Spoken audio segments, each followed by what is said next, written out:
Hello అండి. Lunch box సిరీస్‌లో day 2 వచ్చేసరికి ఎగ్ పలావ్ అండి.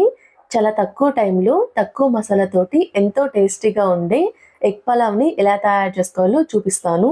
ముందుగా స్టవ్ మీద ఒక పాన్ పెట్టుకొని ఇందులో 3 టేబుల్ స్పూన్ వరకు ఆయిల్‌ని హీట్ చేసుకున్న తర్వాత బిర్యానీ ఆకు, చెక్క, లవంగము, జీలకర్ర వేసుకుంటున్నాను. ఇలా వేసుకొని ఒక నిమిషం పాటు ఫ్రై చేసుకొని సన్నగా తరిగిన ఉల్లిపాయ ముక్కలు, టమాటా ముక్కలు, 2 పచ్చిమిర్చిని కట్ చేసుకొని వేసుకుంటున్నాను. ఇలా వేసుకున్న తర్వాత వీటి మొత్తాన్ని కలుపుతూ ఉల్లిపాయ ముక్కలు, టమాటా ముక్కలు బాగా మెత్తబడేంత వరకు ఫ్రై చేసుకోవాలి. ఇలా ఉల్లిపాయ ముక్కలు, టమాటా ముక్కలు బాగా మెత్తబడిన తర్వాత ఇప్పుడు ఇందులో ఒక హాఫ్ టేబుల్ స్పూన్ వరకు అల్లం వెల్లుల్లి పేస్ట్ వేసుకొని పచ్చివాసన పోయేంత వరకు ఫ్రై చేసుకోవాలి. ఇలా అల్లం వెల్లుల్లి పేస్ట్లో ఉన్న పచ్చివాసన పోయేంత వరకు కలుపుతూ మీడియం ఫ్లేమ్ మీద ఫ్రై చేసుకున్న తర్వాత ఇందులో ఉడికించుకున్న 4 ఎగ్స్ అయితే వేసుకుంటున్నాను. ఇలా వేసుకొని ఇందులోని ఒక పావు టేబుల్ స్పూన్ పసుపు, 1 టేబుల్ స్పూన్ కారం, ఒక హాఫ్ టేబుల్ స్పూన్ ధనియాల పౌడర్, ఒక పావు టేబుల్ స్పూన్ గరం మసాలా, మీ టేస్ట్ సరిపడినంత సాల్ట్ వేసుకోవాలి. ఇలా వేసుకున్న తర్వాత మొత్తాన్ని కలుపుతూ మరొక నిమిషం పాటు ఫ్రై చేసుకోవాలి.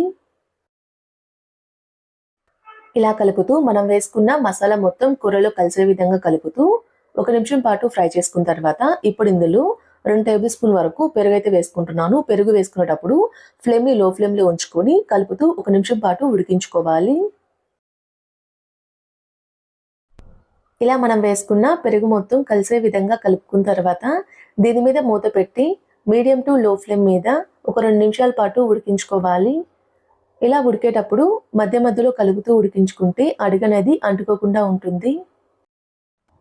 ఇలా ఆయిల్ సెపరేట్ అయ్యేంత వరకు ఉడికించుకున్న తర్వాత ఇప్పుడు ఇందులో సన్నగా తరిగిన కొత్తిమీర, పుదీనా వేసుకుంటున్నాను. ఇలా వేసుకొని మరొకసారి మొత్తాన్ని కలిసే విధంగా కలుపుకోవాలి.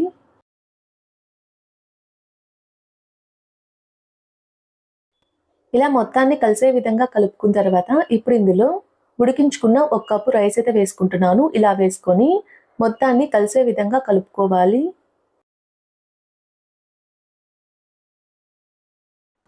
ఇలా రైస్ మొత్తాన్ని కలిసే విధంగా కలుపుకున్న తర్వాత స్టవ్ ఆఫ్ చేసి ఒక సర్వింగ్ బౌల్లోకి సర్వ్ చేసుకుంటే ఎంతో టేస్టీగా ఉండే ఎగ్ పులావ్ అయితే రెడీ అయిపోతుందండి.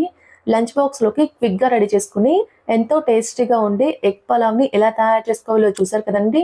మీరు కూడా ట్రై చేసి ఎలా వచ్చిందో నాకు కామెంట్ చేయండి. మా వీడియో మీకు నచ్చినట్టయితే మా ఛానల్ని సబ్స్క్రైబ్ చేసుకోండి. Thanks for watching.